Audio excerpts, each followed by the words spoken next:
Friends, ఈ రోజు అయితే మంచి రెసిపీతో మీ ముందుకు వచ్చేసాను.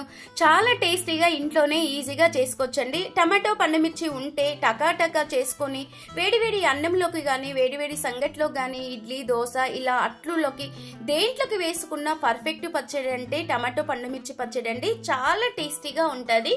మనము తిన్నా కొద్దీ తినాలనిపిస్తుందండి. చూడండి అబ్బా, వేడివేడి అన్నంలో తింటుంటే ఎంత టేస్ట్ అండి. ఒక బుక్క తినే కాడ అబ్బా 5-6 బుక్కలు తింటే బాగుండు అనిపిస్తుంది. కిలంపావు టమాటో అయితే నేను ఇలా తెచ్చుకున్నానండి. ఇలా ఫ్రెష్ గా ఉన్నాయండి. కిలంపావు టమాటోకి 1/2 కిలో పండుమిర్చి అయితే తెచ్చుకున్నానండి. నేనైతే మేము కొంచెం కారం తింటాం తక్కువ కనుక మేము 1/2 కిలో సరిపోతుంది అనుకుని నేను 1/2 కిలో తెచ్చుకున్నానండి. కిలంపావుకు 1/2 కిలో ఇంకా పండుమిర్చి వేస్తే కాస్త స్పైసీ అనేది ఎక్కువ ఉంటుందండి. కొంచెం కారం తినే వల్ల 1/2 కేజీ వేసుకుంటే ఇంకా పర్ఫెక్ట్ అండి. మేమైతే 1/2 కిలో వేసుకున్నామండి. చూడండి, పెద్ద సైజు నిమ్మకాయ అంత చింతపండు మాత్రం వేసుకోవాలండి. చింతపండు వేయడం మూలంగా టమాటో పండుమిర్చి పచ్చడి పాడవకుండా ఉంటుందండి. తప్పనిసరిగా చింతపండు మాత్రం యూజ్ చేయండి. చూడండి, కిలంపావు టమాటో నీట్ గా కడిగి పెట్టి ఇలా సన్నగా పొడవులో చీరి పెట్టేసుకున్నానండి. కట్ చేసి ఇలా కట్ చేయడం మూలంగా సన్నగా త్వరగా బాయిల్ అవుతుందండి. టమాటోలు అయితే ఇలా కట్ చేసుకోవాలి. స్టవ్ వెలిగించుకొని కడాయి పెట్టేసుకొని 2 స్పూన్స్ ఆయిల్ అయితే వేసుకోవాలండి. మరీ ఎక్కువ ఆయిల్ అయితే వేయకండి. చూడండి, నేనైతే 2 స్పూన్స్ ఆయిల్ వేసాను.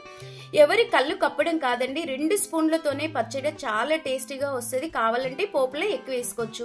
అదే నూనెలో 1 స్పూన్ జీలకర్ర వేసి కట్ చేసిన టమాటో ముక్కలు సన్నగా ఇలా మనం వేసుకున్నామనుకో సరిపోతుందండి. దొడ్డుప్పు కూడా వేసుకోవాలండి. దొడ్డుప్పు వేయడం మూలంగా పచ్చళ్ళు అనేది చాలా టేస్టీగా ఉంటుంది. ఇంకొకటి పచ్చళ్ళు అనేది త్వరగా పాడవదండి. దీంట్లో దొడ్డుప్పులో సాల్ట్ అనేది ఎక్కువ ఉంటుందండి. ఇలా చూడండి, వెల్లుల్లి కూడా నేను పొట్టు తీసి పెట్టిన 1 గడ్డ అయితే వేసుకున్నానండి.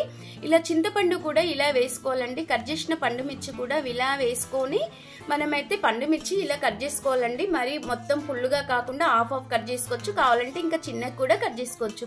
ఇలా పండుమిర్చి వేసిన తర్వాత మనము టమాటో ముక్కలు పండుమిర్చి ఇవన్నీ కలిసేలా ఒకసారి బాగా కలుపుకోవాలండి. కలుపుకొని ఒక 20 సెకండ్స్ మనం మూత పెట్టుకున్నామనుకో సరిపోతుందండి. ఆ 20 సెకండ్స్ లోనే చూడండి చాలా చక్కగా బాయిల్ అయిపోయేది కదా. పండుమిర్చి టమాటో చింతపండు ఇలా బాయిల్ అవ్వడం మూలంగా పులుపు అనేది ఎక్కువ వస్తుంది. కొంచెం కారంగా కూడా ఉంటుందండి.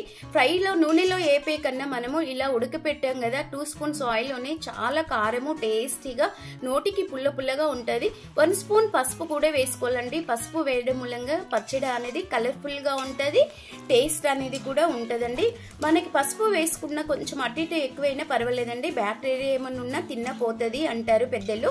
ఇలా చూడండి, పచ్చడి ఇలా దగ్గరికి వచ్చేలా చల్లారి పెట్టుకోవాలండి. ఇలా స్టవ్ కట్టేసుకొని నేనైతే ఒక జారు తీసుకొని చల్లారిన ఆ పండుమిర్చి పచ్చడిని ఇలా గ్రైండర్ చేయడానికి అయితే యూజ్ చేస్తున్నానండి. ఇలా కొంచెం వేసుకోవాలండి. నేనైతే 1/2 కిలో ఇది అయితే కిలంపావు కదండి. ఇలా అయితే నేను 2 సార్లు రెండు ఆయిల్ వేసుకున్నానండి. ఇలా 2 ఆయిల్ వేయడం మూలంగా మనకి ఎక్కువ కష్టం కాదండి. మూత కూడా ఏం చిల్లదండి. ఇలా పొడి గిన్నె తీసుకొని నీట్ గా వాటర్ చుక్కలేని గిన్నెలో మనం గ్రైండర్ చేసిన టమాటో పండుమిర్చి పచ్చడి అందులో వేసుకుంటే సరిపోతుందండి. ఇది 2వ ఆయిల్ కూడా చక్కగా రుబ్బి పెట్టేసుకున్నానండి. చూడండి, ఇలా 2వ ఆయిల్ కూడా అయిపోయేది. ఇలా తిప్పుకుంటే సరిపోతుందండి. మరి ఎక్కువ కాకుండా మరీ మెత్తగా కాకుండా గరుకులు లేకుండా ఈ విధంగా ఉంటే సరిపోతుంది. ఇదైతే మెంతి పౌడర్ అండి. మెంతి పౌడర్ అనేది దోరగా వేపేసుకుని ఇలా గ్రైండర్ చేసుకోవాలండి. 1 స్పూన్ వేసుకున్నాను. ఆవపిండి అండి, ఆవపిండి కూడా 1 స్పూన్ వేసుకున్నాను. జీలకర్ర పొడి కూడా నేను 1 స్పూన్ వేసుకున్నానండి. వేయకాని మనం పచ్చళ్ళలో కలపకూడదండి. ఇలా మళ్ళీ స్టవ్ వెలిగించుకొని చిన్న కడాయి పెట్టి 150 గ్రాములంతా ఆయిల్ అయితే వేసుకున్నానండి. కాస్త ఇందులో ఆయిల్ ఎక్కువ ఉండాలండి. ఎందుకంటే మనము టమాటోని మనం ఎక్కువ ఫ్రై చేయలే కదా, ఓన్లీ మనము మంట పైననే బాగా ఉడికించుకున్నాము. స్టవ్ వెలిగించుకుని ఆయిల్ పోసుకొని మనము వెల్లుల్లి, జీలకర్ర, ఇది మినపగుళ్ళు, శనగపప్పు, జీలకర్ర, ఆవాలు, ఎండుమిర్చి ఇలా చుంచి 3 కరివేపాకు రిబ్బలు కూడా వేసుకొని బాగా ఫ్రై అయ్యేలా చూసుకోవాలండి. మరి మాడకుండా చూసుకోవాలి. ఇలా మాడితే పోపు అనేది టేస్ట్ అంతా కోల్పోతుందండి. ఇది మాడకుండా చూసుకుంటేనే పచ్చడిలోని మనకి టేస్ట్ అనేది చాలా బాగుంటుందండి. 1 ఇయర్ పాటు ఎక్కువ నిల్వ కూడా ఉంటుంది. ఇదే పొడుల మీద పోసుకొని మనము అంతా ఒకసారి మిక్సీ ఇలా కలుపుకున్నాం అనుకో మిక్స్ అయ్యేలా చాలా చక్కని టేస్ట్ వస్తుందండి. వేడివేడి అన్నంలో కానీ వేడివేడి ఇడ్లీలల్లో, దోశల్లో, ఎలాంటి అట్ల పైన కూడా వేసుకొని తింటే ఫ్రెండ్స్ చాలా టేస్ట్ ఉంటుంది. మీరు ట్రై చేయండి, కామెంట్ చేయండి ఎలా వచ్చిందో. ఒక లైక్ చేసి షేర్ చేసి సబ్స్క్రైబ్ చేయడం మర్చిపోకండి ఫ్రెండ్స్. ఒక్కొక్క రెసిపీ అయితే చాలా చక్కగా క్లియర్ గా మీకైతే నేను చూపించేస్తున్నాను. ఇట్లా నేర్చుకుని అన్నంలో ఇలా కలుపుకొని తిన్నామనుకో చాలా టేస్టీగా ఉంటుంది. ఈజీగా